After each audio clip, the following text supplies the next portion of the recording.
La parole est à Madame Frédérique Meunier. Merci, Monsieur le Président.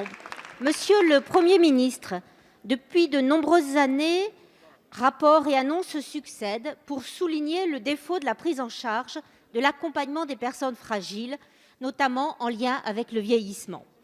L'attractivité des métiers du grand âge et de l'autonomie est un sujet récurrent et la crise que nous traversons a pu mettre en lumière le caractère essentiel et irremplaçable de ces métiers, tant d'un point de vue humain et social que d'un point de vue économique. Force est de constater aujourd'hui le déphasage criant des politiques nationales par rapport à la réalité de ceux qui mettent en œuvre les politiques d'accompagnement des populations dans les territoires et en particulier les départements, chefs de file de l'action sociale.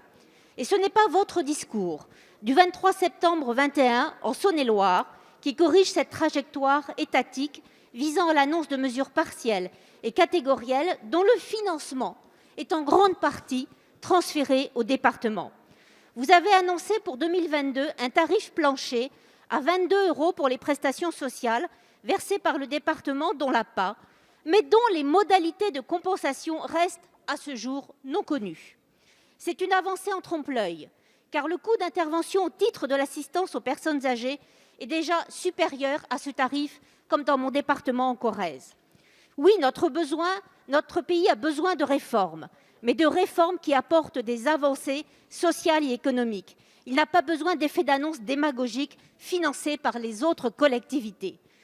Pouvez-vous rassurer les départements et annoncer la prise en charge de cette décision ou allez-vous vous servir du carnet de chèques des collectivités comme vous vous êtes servi de celui de l'État pour financer la campagne électoraliste que vous avez commencée pour le président de la République? Très bien, bravo.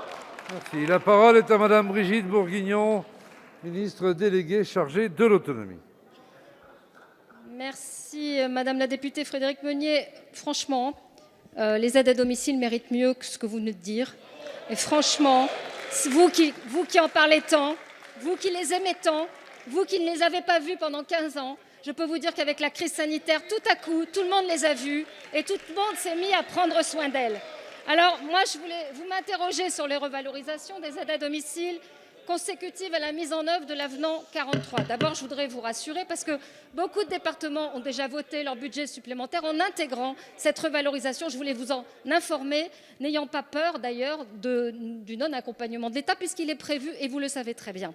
Donc, ça fait des décennies, elles espéraient cette revalorisation. Quel dommage qu'elle n'ait pas été revalorisée avant. Les partenaires sociaux, je vous le rappelle, ont trouvé un accord sur la refonte des grilles et des salaires avec à la clé des augmentations de 13 à 15% pour des aides à domicile sans qualification et 10 ans d'expérience. C'est 191 nets en plus sur leur fiche de paye tous les mois dès octobre.